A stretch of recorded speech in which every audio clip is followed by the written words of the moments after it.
Hello everyone, welcome to English Linguistics, and this is your trainer Kapil. How are we doing?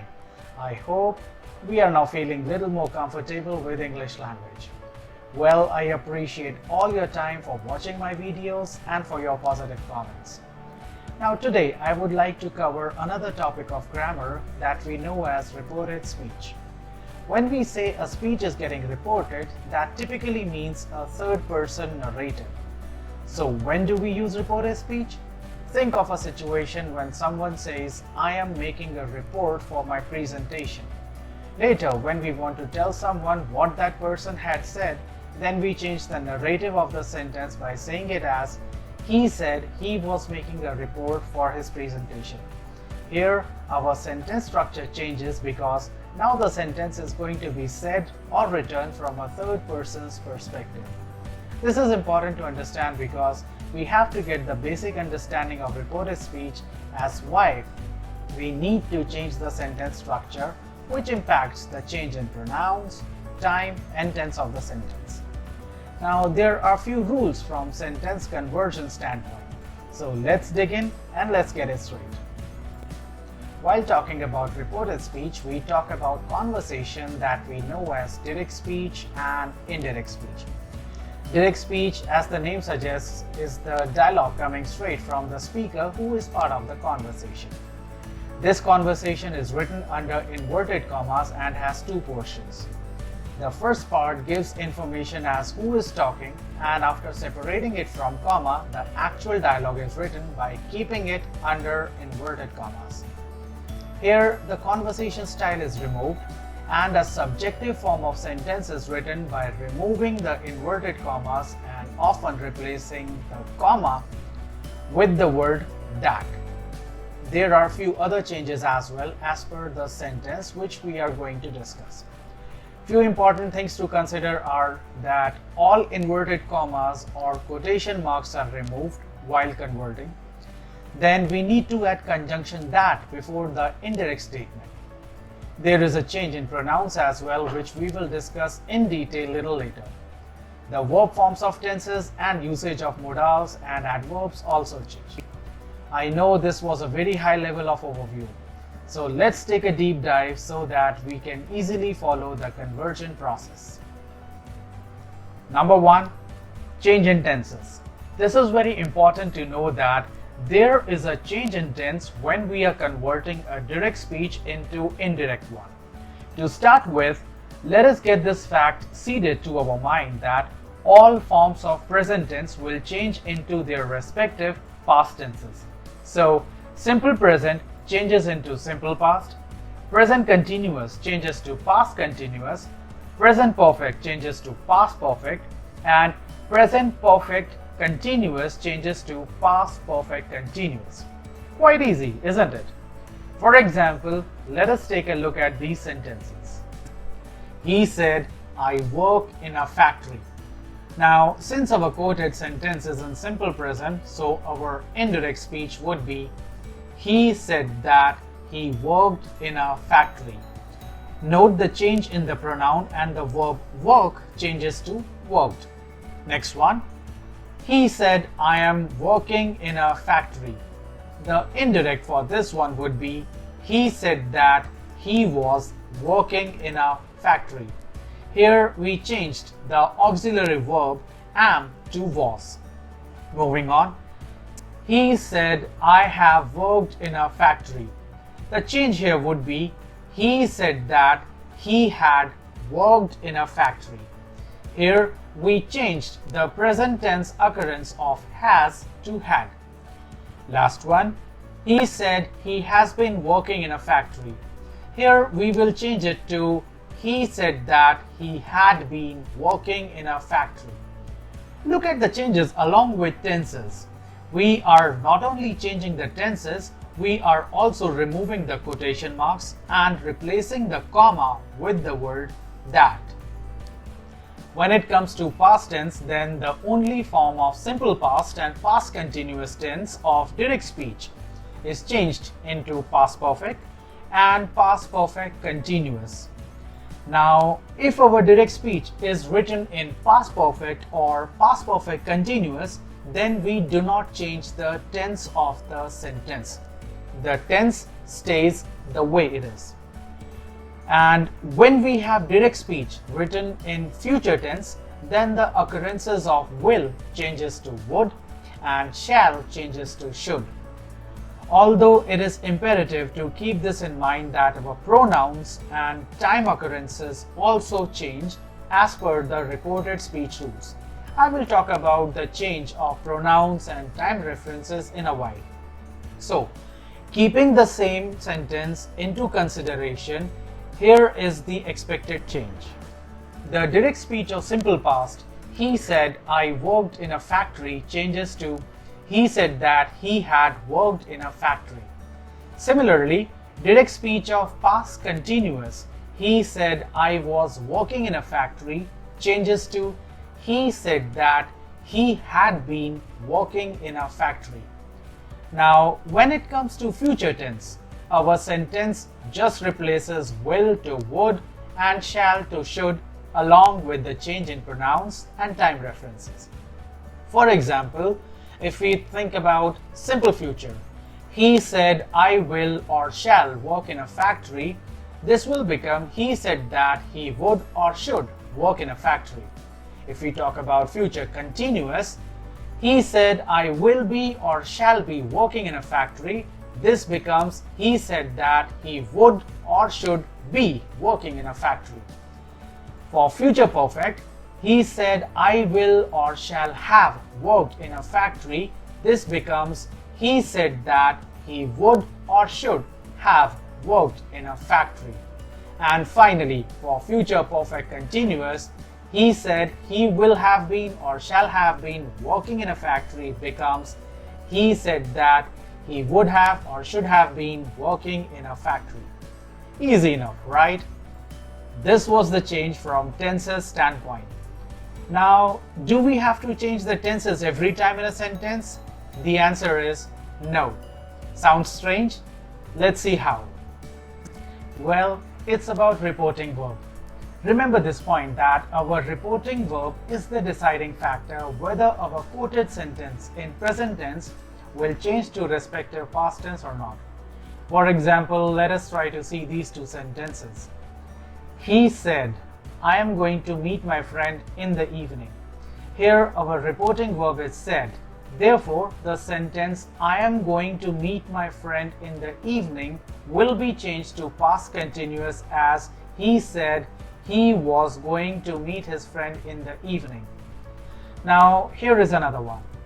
He says, I am going to meet my friend in the evening. Now, in this sentence, our reporting verb is says. Therefore, our tense of this sentence, I am going to meet my friend in the evening, will not change and will stay to present continuous itself. Now, please pay special attention that I am saying the tense of the sentence will not change. That does not mean our sentence will stay the same without even changing the pronoun. The conversion of the sentence will be he says he is going to meet his friend in the evening. I have seen this many times that people do not pay attention to the reporting verb and simply change the sentence, and hence they end up losing a mark. So be mindful of such occurrences while converting to indirect speech. Next is change in modals. Another thing to keep in mind is about the changes in modals. Modals we know are used for permissions, obligations, certainties, abilities, and probabilities. Now, when they are used in a direct speech, they change.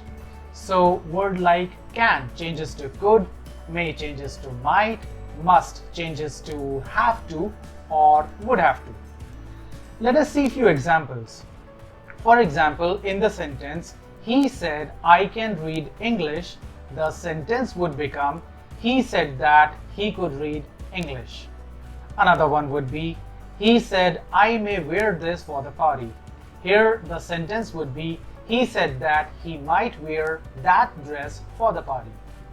Next one, he said, I must follow the instructions carefully. Here, the change would be, he said that I had to follow the instructions carefully. Now, bear this in mind that modals like could, might, would, should, ought to do not change their forms. For example, he said I should face the trial. The modal should will not change here. The conversion would be he said that he should face the trial. Next is change in interrogative sentences. Whenever we have a direct speech sentence in interrogative form, words like said or said to, they are replaced with words like inquired, asked, etc. For example, he said, "What are we looking for?" This will change as he inquired what they were looking for. Now, if the question statements they start with auxiliary verbs, then we use the word whether or if to replace the comma in the sentence. For example, she asked, "Do you have an extra pen?" The indirect speech for this sentence will be, she asked if I had an extra pen. Now, when we change an interrogative sentence into indirect speech, then we have to make sure that our converted statement is not ending with a question mark. I hope that was easy. Let's move on to the next one. Moving on, next is change for imperative moods. Now, many times we see phrasal coded sentences. When such sentences are written in direct speech, they showcase the mood of a sentence. While converting such sentences, we use words like ordered, instructed, suggested, forbade, etc. For example, teacher said to students, "Study hard." This sentence will be converted as teacher instructed students to study hard. Let's see one more. She said, "I lost my cell phone." Now this sentence will be converted as she exclaimed with sorrow that she had lost her cell phone. So, long story short, pick up the mood of the sentence and use the appropriate exclamatory word while converting the sentence. Next is change of pronouns. Whenever we change the sentence from direct to indirect, the pronoun of the sentence changes the first person narrative as per the object mentioned. For example, teacher said, "I will be late for the class." Now in this sentence, the pronoun I refers teacher.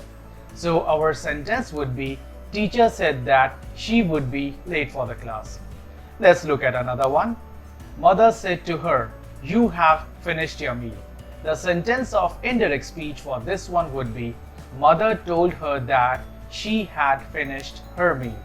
Here our sentence has second person pronoun, therefore the pronoun you changes to she.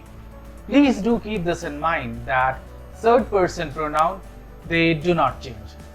So first person pronouns like I, me, us, we, mine, our, etc. in reported speech, they change to third person pronouns like he, she, it, they, him, his, her, hers, them, their, theirs, etc. Also make a note that if a second person pronoun like you, your, yours is the object of the main sentence, then they change into first person singular and plural like I, me, us, we, mine, our, ours, etc. in indirect speech. So do take a look at the subject of your sentence and the corresponding change in the pronoun.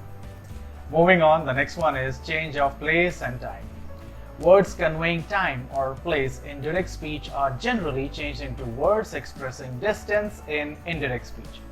Take a look at the table and see how the place and time references changes during the conversion from direct speech to indirect speech. You can also take a screenshot of this image for your future reference.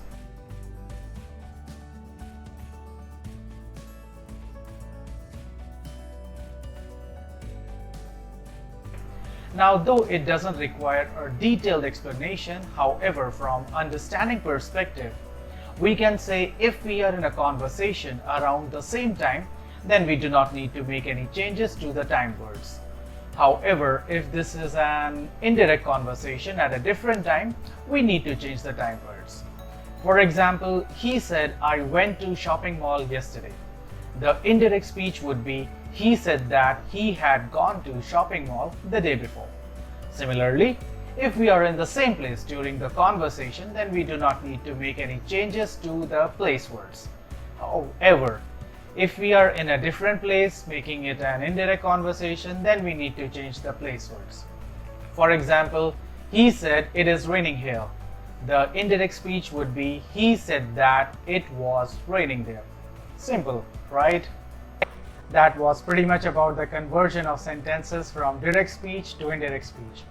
I hope you got many of your doubts cleared and you are feeling more confident now. I'm sure day by day we are feeling better and better with English language. Keep on learning and keep on sharing the knowledge. Once again, if you have liked, share and subscribe to my channel, then a huge thanks and keep on following me. If you haven't, then what are you waiting for? Do like, share and subscribe to my channel to stay connected with me. I will be back shortly with my new video on another grammatical concept. Till then, keep on revising and keep on watching my videos. This is your trainer Kapil. Good luck everyone. I will be back soon.